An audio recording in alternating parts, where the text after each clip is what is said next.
Well, this makes the war within a lot more interesting. What do we got here? ENR?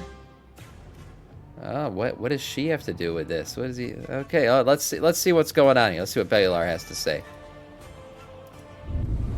32 years after the Dark Portal first opened, Gul'dan stood before the Tomb of Sargeras, a place of legend in the Warcraft lore, of great power, but more so than he or we even knew at the time. I'm hyped too. From there, he opened a portal through which innumerable demons would pour. Soon, we found ourselves standing before the defeated Avatar of Sargeras. Our leaders left with a choice: to close the portal or to charge through, cut the head off the snake, and frankly, make Legion turbo goddamn cool in how hard it went. They chose the latter. We defeated Kil'jaeden, deprived the Legion of their grand tactician. We went all in. And then we took the fight to Argus, ending Sargeras' Jens, thank you for the sub on YouTube. Welcome to our Scourge. No plans to do Mythic anymore this week. And with that, you would think that the story is over. You would think there's no reason to go back to the Tomb of Sargeras beyond hunting for treasures. Are we going to go back? But that is not the case. I am here today for a reason, because something is happening. Xal'atath, a character who we first met during the Legion expansion, is returning to the game. Right. Harbinger of the Void Lords, the driving force of the World Soul Saga. And as you just heard at the start of this video, she had a lot to say about the Tomb of Sargeras. Words that are more relevant now than they were back then, because Blizzard have directly pulled today's mystery into Dragonflight via a bit of an Easter egg, but one that was very clear and with its timing very suspicious. So today we unearth one of Warcraft's great mysteries: what lies beneath the Tomb of Sargeras. I know one thing that it isn't, though. It's not today's sponsor. Boot.dev, they're awesome, and they're going to teach you okay, Boot.dev, there we go, yeah. Skill. You're going to be learning it with Python and Go, and they do it in a way that's get to coding, smart, boys. By making it fun. You see, they're an online self-paced platform. I just thought if you did more than one day, you could get it done. You have the problem with Mythic, though. Every day that passes, the groups that you form are going to be worse.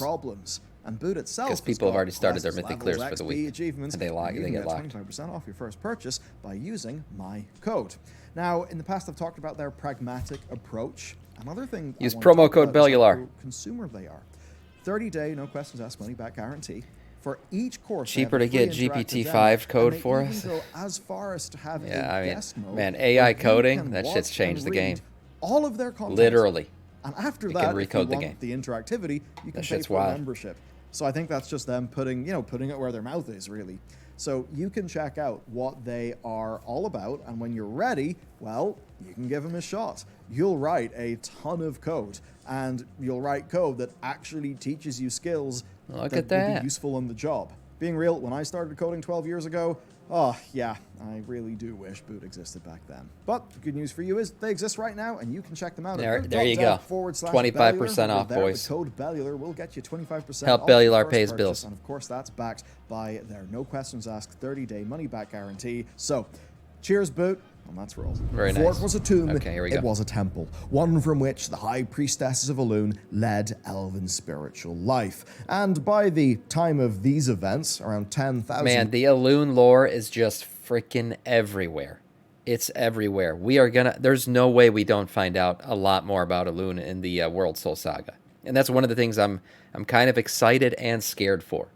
Because I feel like every time we like dive deep into lore and we figure out a lot of things that were once mysterious in the game, we get let down a little bit. So I'm kind of scared about how Elune's going to turn out, who she is and all this stuff, how we're going to find out about her. What if she's a letdown? I don't know. She's been so cool up to this point. She's just like this mysterious being that the Night Elves have worshipped all these years. And we know she's the sister of the leader of Ardenweald and all that stuff. What's going to happen? I don't know. How are we going to find out about her? I don't know, but I hope it's good. Years ago, the Night Elves reigned rather supreme. Their empire covered the vast majority of Kalimdor, which they thought to be Azeroth's only continent, though we now know otherwise. And while life at the temple and the city that housed it, Suramar, may have been going well, the same could not have been said for their capital. Once called Elundris, it was renamed to Zinishari in honor of their queen Ishara. And in case shenanigans like that don't make it clear enough, excess and ego had become the norm in high society, eventually leading to I mean, you want to talk about ego. She literally changed the name of the city from like the god they worship to her own name. So yeah, it's a tale of ego for sure. It's the Pompeii of WoW. That's really what it is. misuse of the Well of Eternity's arcane energies that Azeroth glowed radiantly in the cosmos. So radiantly that they drew the attention, so the lore went, of Sargeras, leader of the Burning Legion. Yes, sir. Now, he had long known of Azeroth. He had known of Azeroth's importance, but he didn't know where she was located. That changed, and luring Ashara with promises of power, he began what we now call the War of the Ancients. And as this war dragged on, the Highborn of Suramar grew ever more worried. They eventually thwarted a Legion plan to open a second portal at the Temple of Elune, and after they thwarted the plan, they used the Pillars of Creation to seal it shut. There it is. Yeah, man, look at a lot of the storylines he's telling are Elven, related. We already got into who are the Naga now, essentially. We just talked about the Suramar elves. We were obviously talking about the Night Elves earlier with Elune. It's making sense that we had Metzins mention that the Midnight expansion is going to be about the Elven tribes, the uniting of the Elven races and all that stuff. And all these Elven races have very important threads into the storyline of what we're going to discover in Midnight and what's happened with Sargeras and the old gods and all that stuff. So all these stories he's mentioning here, I think they're going to be very prevalent in that second expansion. Some of the rumors about Denuzer, we got into that. While he didn't make reference to the exact instance, Nazath, Il'gynoth whispers from what I heard, he wrote only the Il'gynoth Reborn's whispers. Yes, they are not part of the live game, as well as some of the Nazath whispers in patch 8.3, well as those new whispers for Dragonflight. Yeah, I talked about Denuzer's contributions, him leaving all that stuff, and yeah, the whispers of Nazath were probably some of the better stuff. Ask why the Legion went for the temple, and you'll find out soon. The point is, with the temple now safe, their leader Alisond made a grim determination to withdraw to the city, to seal it shut, and leave the world to its fate. So using the Eye of Aman'Thul, one of these pillars of creation, just ancient Titan artifacts, very powerful, she created the Nightwell, a font of immense power that essentially did operate like the Sunwell, and it would both sustain her people and the vast shield she formed around the city, a shield so strong it withstood the calamitous event that marked the war's ending, known as the Sundering. It was sparked by the Well of Eternity's implosion and saw the whole continent shatter. Suramar held firm, the Temple of Elune did not, and while it was part of Suramar City, it actually lay out on the island of Thaldranath, relying on a great bridge for access to the city. So, without the Great Shield's protection, it fell beneath the ocean. Thousands of years would pass. The Night Elves would recover, the High Elves would splinter off. Humanity goes and forms its first kingdom. We see Dalaran, the Kirin Tor, magical collaboration between High Elves and humanity. It's all far, far too much to cover in one video right now, so here's what's relevant for today. All right. Given all of the spooky demonic threats that just happen to be about, the Council of Tirisfal is formed. And the deal is, this council empowers a... Interesting, Council of Tirisfal. I did want to hint on what chat's mentioning that supposedly Metzin changed the end of Dragonflight, which was supposed to get in more to Elune stuff, but they was retconned and changed to things about Azeroth to maintain the mystery of Elune. That is interesting. Maybe because Metzin's... I don't know if Metzin wants to just keep her a mystery, which is okay, but I think he's planning on revealing more about her in Midnight. He probably wanted to go more into detail. He wanted to give it more time to run its course rather than just blurp it out at the end, of Dragonflight, because that would have been very anticlimactic. And anticlimactic moments have been a key feature of Dragonflight, that's for sure. So I'm glad he did that. If he did do that, Elisande is so damn hot. Bring her back. Make her a war chief. Fuck the council. I agree. Guardian, right? That Guardian gets a share of all of the power of the Archmages who are in the Council. That Guardian then wields that power to defend the world against threats that are just too great for conventional means. Now, you probably know the last Guardian, it's Medivh. Yeah. But his mother is also a massively important character. His mama? She's less in the Warcraft games, but she is immensely important in the canon. She's easily the most powerful Guardian of Tirisfal that there was. Now, probably her most famous story sets her against Sargeras' avatar. She ends up defeating I've seen these images so many times. You know, a lot of times I thought this was freaking Jaina. I was like, when did Jaina fight Sargeras? I thought it was fan art. Oh my god, now it makes sense. And fearing that this avatar could one day be restored, she locks it somewhere that she feels is truly safe. Damn. And that is Sorry, I had to beneath pause the there. waves of the Broken Isles, deep in the Temple of Elune, Khadgar's mom. a I place shouldn't that talk too still much was about guarded by those magical, foul-resistant seals from the Pillars of Creation, as of course done by the Night Elves all the way back in the War of the Ancients. And along with that, she also buries the Eye and Jeweled Scepter of Sargeras, super powerful items that she knew had to be locked away safe. Now, of course, Egwene was a little bit played. Sargeras actually... So Medivh's mom fought against the avatar of Sargeras. Why did I not know this? That's actually badass. That's some pretty cool canon. lingered within So he has her a body. bloodline of just magical, powerful beings, people very attuned with magic.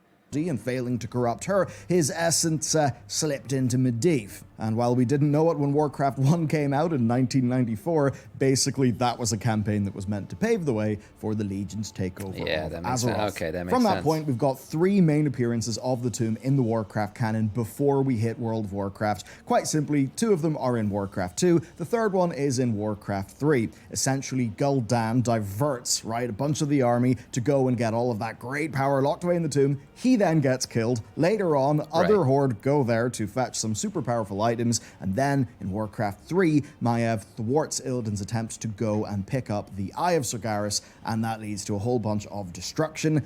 That's a massive TLDR, but basically, we're now at the Legion expansion. Okay. And this is when we get into the immense secrets. During Legion, Xal'atath was merely our Naifu. She was absolutely beloved, right? People went mad for her, but she was not really seen as an expansion-driving character, which, well, she very much is right now. Even before we would set foot in the Tomb of Sargeras raid, she set her expectations, and not just with one voice line, no, with a few. And first, let's do a refresher. This was always a place of power. Egwene was drawn here, and before her, the elves. And before them, the trolls. And before them... With how she says that, there's obviously something before the trolls. The answer to that is, of course, the Titans, or at the very least, the Titan Forged. We obviously know Azeroth is dotted with installations, and toward the end of the Tomb of Sargeras raid, it becomes why would the Titans be drawn? Okay, I guess I'm going to let him explain it, but that's very interesting. She doesn't even... Why does she not mention their name, though? She's such a tease. Maybe she wants to like Voldemort them. They who should not be named. I want to see more masculine male characters in the story after midnight. Well, Metzin's a masculine guy. Maybe we'll get some of that. Very obvious that, the Tomb of Sargeras is one of those I'd like to see some manly men. After placing the pillars, we enter a place called the Sanctum of the Guardian. Now, it's named after Egwene, who basically had shacked up there after the Council of Tirisfal, worked out she was going a bit rogue, and they found Karazhan. So she hides out there, but she obviously didn't build it. Look around. It is clearly of Titanic construction. It's a Titan facility. It's full of Watchers, and those Watchers are named Aeonic Defenders. Aeonic, that certainly makes me think Sounds of like Elune ENR. Yeah. ANR, probably the latter, and we'll get back to that a little later in today's video. Now, to reach the fallen avatar, we descend a vast, vast distance. We go past ancient bones of a great beast, and then we hit it. We hit more Titan structures. Ominous faces glowing with what appears to be holy power. And yeah, holy, because if you run into these similarly colored orbs, what does your character take? Your character takes holy damage. And big picture, this installation is a marvel. Its scale is vast. You'd be forgiven for thinking that this whole thing was built as a prison for the avatar of Sargeras. But that's obviously impossible, because this structure predates Egwene's defeat of the avatar by tens of thousands of years. And that means that its original purpose was very different. Egwene just knew it was super powerful. All this yellow magic looks like time. It looks like it's time magic. That's what it's probably not light related, but it all looks like imprisonment using time magic of some sort. and it was sealed using the Pillars of Creation. Therefore, it's a really good place to lock up a big, dangerous, spooky thing. So, when we go below, we even see this, a strange piece of Titan machinery that looks remarkably similar to the Eye of Aman'Thul. What is it doing? Is it drawing power out of the World Soul? Is it infusing the World Soul with arcane? Right now, we don't know. But this story does, in fact, go even deeper. Let's have a listen to another whisper. That fell edifice towering over this land pales in comparison to the grandeur of what stood here long ago. Oh. Okay, so Xal'atath would obviously not call a Titan... She referencing the Black Empire? Some kind of Black Empire-esque stuff? I mean, again, just real quick before he transitions out of here, when I say, you know, this sounds like, if it looks like time magic, smells like time magic, well, who's the timey-wimey Titan? It's Aman'Thul. It sounds like he's the one who's controlling this facility, or at least keeping it, you know, keeping what is in it locked up. So that's interesting. Yeah, Aman'Thul being involved usually means something suspicious is going down. In comparison to the grandeur of what stood here long ago. Okay, so Xal'atath would obviously not call a Titan installation grand. That means she's speaking of before the Titans arrived on Azeroth. She is talking about the Black Empire. And if it's not already obvious that she's talking about that, well, this next whisper makes it very obvious. It was here, in ages past, that the god of the deep lost a great battle to the god of seven heads. God of the deep usually refers to N'Zoth. God of seven heads, though, who's that? Who the heck is the god of seven heads? But as was so often the case, even defeat ultimately worked in N'Zoth's favor. Yeah, okay, well, she mentions him by name right there. Very interesting line. I've said it so many times, boys, N'Zoth is not dead. Even defeat ultimately works in N'Zoth's favor. He is the ultimate planner. That's what he's known as. He's a big brain. Old god. He's not the strongest physically, but his brain, oh, massive. Massively cocked brain. So, N'Zoth knew that we were coming for him, knew that we were going to eventually defeat him. He's seen it. In the beginning of Dragonflight, when we travel back in time, with all that infinite Dragonflight shit going down early on, N'Zoth sees his end. You really think N'Zoth, the ultimate planner, the big brain old god, didn't figure out a way to, you know, make us think that he died in that fight and eventually survive it? He did get Xal'atath's dagger. He made her keep it behind. We know that dagger's capable of keeping pieces of old gods alive. We also know that it is canon, in fact, that he gave us the gift of N'Zoth, and many people are still carrying it around today, like walking Horcruxes. I've said it before. I'll say it again. N'Zoth ain't dead, boys. N'Zoth was giving us a good path to help out later, maybe. Yasharaz is specifically the seven-headed. Oh, is he? Okay, let's see. So piecing it together, N'Zoth was defeated by Yasharj in this area. This is a spot where grandeur used to stand during the days of the Black Empire, and it's also an area that she tells us is a place of power. Now, Xal'atath is involved in the War Within. Likely she'll have a role in Midnight. Yeah. This all may be rather alarming, and if you think that the developers perhaps have forgotten about this link, you'd be dead wrong. Yep, you're a Horcrux, Vampy. We didn't know it at the time, but patch 10.1.5 in a way is the start of the World Soul Saga. It's that moment where Ridicron stops being an expansion level threat, where he ascends to being the guy whose plan is to empower Xal'atath so that she may try to claim Azeroth, all in a gambit to draw the Titans to Azeroth so he can get his personal revenge. Fisticuffs on him, yep. Quite the plan. This, of course, is a patch that was more than just a dungeon. It also added the Time Rifts feature, along with a bunch of new rares, and one of these is about to make a massive difference. This mob is called Zal'Kir the Chosen, Maw of Cthulhu. Defeat him and you'll find this, the Black Blade of Cthulhu. Black Blade, maybe you think that's similar to Xal'atath, Blade of the Black Empire, but that's not really the point. The point is Cthulhu. What is Cthulhu? Well, glad you asked. Okay. Explain. I don't believe these lands have seen such carnage since the battle for Cthulhu. Such a long time ago. Xal'atath whispered that into our heads as we walked the broken shore. Oh, damn. This battle for Cthulhu. What was Cthulhu? I mean, so far we don't really know. We know that something grand once stood there, something far more impressive than the now fell, corrupted Temple of Elune. So what was Cthulhu? Was Cthulhu has to be like maybe the region, that's what they called that area when it was part of the Black Empire, part of Nyalotha. Maybe like Cthulhu was a city or something there. Why would it be there? What was its importance? I'm not sure. I mean, I think a lot of the stuff he's discussing sounds like it'll come out in the Midnight expansion. Installation? Was it a big, building thing? Was it a nation? We literally do not know. But whatever it was, we know it was powerful enough for Y'Sharj to fight N'Zoth. So you might then be thinking, right, how the hell are we going to draw all of this together and have it actually be relevant to where the game is going? Well, the answer is, it's really simple. Put it all together. Something's down there. Old gods fought over it. Titanforge beat them back. Then they built a facility deep within the earth, maybe going right down to this place of power. After that, trolls were drawn there. Trolls being drawn there is interesting because... Trolls being drawn to something is usually an indication of some kind of power font or something. I mean, that's literally where the elves come from, right? The trolls were drawn to the well. It's known. So, trolls being drawn to something, probably old god-ish, titan-ish. There's definitely power there. That's what it means.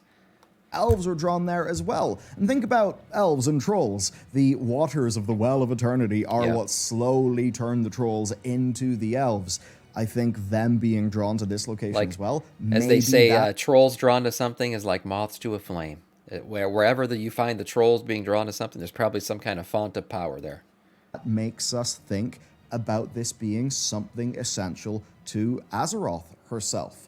I mean, that would kind of make sense. Where was the first big portal placed during the War of the Ancients? It was at the Well of Eternity. They tried to open a second one at the Temple of Elune. Why did they do that? Well, I think because of whatever power is there. Or at least that is one, I think, very solid theory. But there are other ways to cut this. The elves obviously dedicated it to their goddess, Elune, and that, along with another part of Legion, makes me suspicious. So, do you remember how the Shadow Priest could interact with the font of Elune near the Sisters encounter, and if the Shadow Priest does that, they just instantly get killed? No That way. is also where we hear the voice line that Elune is an upstart goddess in the eyes of Xal'atath. And that's kind of interesting to me, because it means Elune has clearly got purchase in this place. She just deleted the Shadow Priest. Now, do you remember Antorus, where we see Elune and Aenar appear Get an extra to be action bar and then she connected? nukes you? All of the speculation we did back in the day about the Tear of Elune. And then just recently in Guardians of the Dream, we found a book detailing the history of Elune Ahir, like the first big world tree. Now, we've talked about it a fair few times on the channel. I'm not going to completely go over all of it, but the core part is, in that story, we learn that Elune and Aenar are very close. It's kind of implied that Elune here was destroyed by Aman'Thul, man. He keeps coming back. This guy's a bitch. Aman'Thul's a bitch. That's flat out. But Aenar was all about that stuff, and I still feel like she holds resentment towards Aman'Thul for what he did to the World Tree. But Aman'Thul doesn't she's definitely more aligned with at the very least, if Elune is a being of life, then Aman'Thul sort of would see her as a threat. Thing is, though, look back to the Guardian Sanctum, where we see these Aeonic defenders, or Eonic defenders, that make us think of names like Elune and Aenar, in this case, most likely, Aenar. Now, in that story, Elune gives Aenar a branch, Aenar plants that in Azeroth. Aman'Thul is very angry, he rips it out, but he doesn't know that the roots are still left down there. So another way you could take this deeper its roots will grow. An Azoth whisper. Interesting. Is that this facility is perhaps constructed on Aenar's orders. Perhaps relayed through Freya. It could be that. Maybe the place of power is actually a root of Elune Ahir that is deep beneath the tree. It could be. That could be it. Maybe that's what the old gods are fighting over. Or perhaps it's a facility related to Azeroth's world soul. And that's the type of energy that we're dealing with. Could be both. There. We can't confirm these yet, but I think that is really two very solid theories on what's going down and why the Tomb of Sargeras is actually relevant to us with our current day lore. I mean, hell, even just think about this. What did they do in the Tyr quest line most recently in Dragonflight? They re-established Elisond as a character, right? She went through that time portal. What is going to happen there?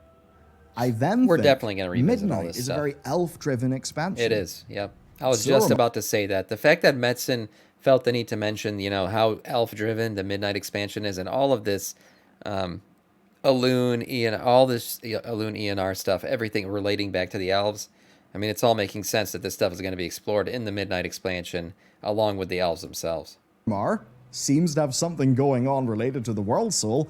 They just, they just told us about Elisant. So they're drawing our attention to these parts of Legion. And then, most obviously, we have in the very patch of Dragonflight that kicked off the World Soul saga, driving events with Xalatath and Ridicron. That is the very patch where Blizzard drew our attention to Catanth. Oh, really? Does Tyrande shut you up? If you talk to Tyrande about this as a troll, she tells you to watch your next words. Interesting.